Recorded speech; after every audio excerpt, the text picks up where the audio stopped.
they say that shit. Listen, man, I'm gonna have a fun time with this. There's so many things that you can use when it comes to all the different things guys say on a day-to-day basis. Um, I think Skip, we got to remove because Skip's barely in the media now, and now Skip's having a real hard time because Tom Brady just came out and called LeBron the GOAT. So now what's Skip going to do? But let's get into it. The shit that they say, man, I need a little bit of theme music to go behind this. Start having a little intro with some theme music. So Stephen A. can make this list every day.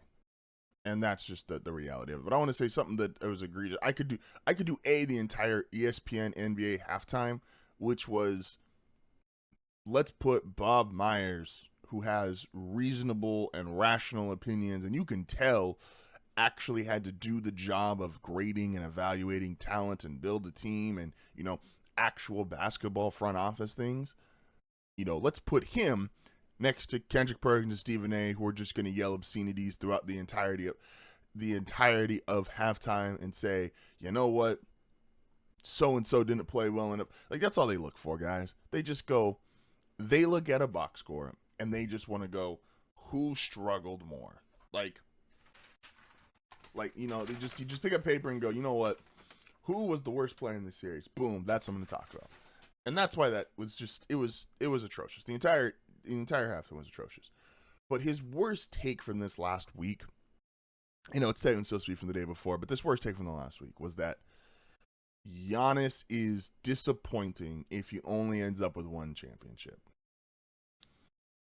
Listen, man, I don't know how many times I have to say this or how many times I have to repeat this. Jordan won. There's a really good tweet, by the way, of how difficult it is to win a title throughout the years, right? So Bill Russell won 11 championships. We all kind of acknowledge no one's ever going to win 11 again. It's just not going to happen. Jordan won 6 championships. Okay? That became the new, and is still the new standard for how much success one player, one team can have. Then you have Kobe and Duncan win 5 championships. Okay? So we went from 11 to 6 to 5. Then LeBron and Steph won 4.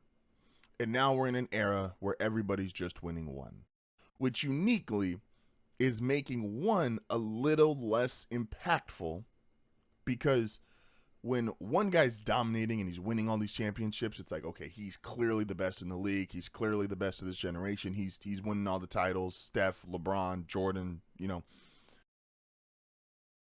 If everybody starts winning rings, and everybody I'm putting lightly, but if there's far more active players with a championship ring, it kind of dulls that down a little bit.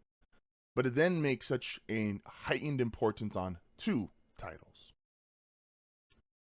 And this guy's, again, the tweet was just basically demonstrating how hard it's been and the new value of winning a championship. But even with that being said, winning 1 title, even all-time guys, that's all they get.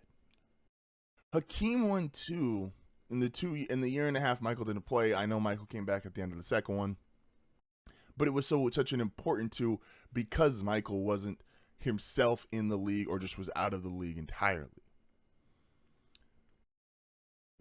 Giannis had to deal with the end of LeBron's prime, what the Celtics turned into, some battles with Joel Embiid and the Sixers before Embiid's body gave out. Now has to deal with, if he were to get to another finals, Jokic, the Thunder, guys who win multiple titles are the greatest ever. Again, Duncan 5, Kobe 5, LeBron 4, Steph 4, Mike 6. Giannis just might not be that. And that's okay. That's okay. There's, again, a top 10 list is only going to have 10 guys. Giannis is not going to end up as a top 10 player of all time unless he goes on some crazy run here at the end of his career. And that's fine. Being a top 15 to 20 guy, a 50-point closeout in the finals, one of the greatest two-way players we've ever seen, and a truly unique player stylistically, such as Giannis. He just might not be that. And that's totally okay. There's nothing wrong with that version of his career. It's not a disappointment. Don't remember where Giannis started? Where you start matters. He wasn't some prized prospect. He was very raw. Came from another country. He turned himself into one of the most dominant players we've ever seen in the game. He got a title. He has his playoff run. And his team, to some degree out of his control, just Chris Middleton, hurt. Now Dame, hurt. Brook Lopez, just old. Like, some of the stuff is going to be out of his control. And again, that's why you've only got a handful. The Kobes, the Shaqs, the Duncans, the LeBrons, the Jordans, like the Magics, the Birds. Like, I don't know how many times I have to say this. Like, it's okay to not be them.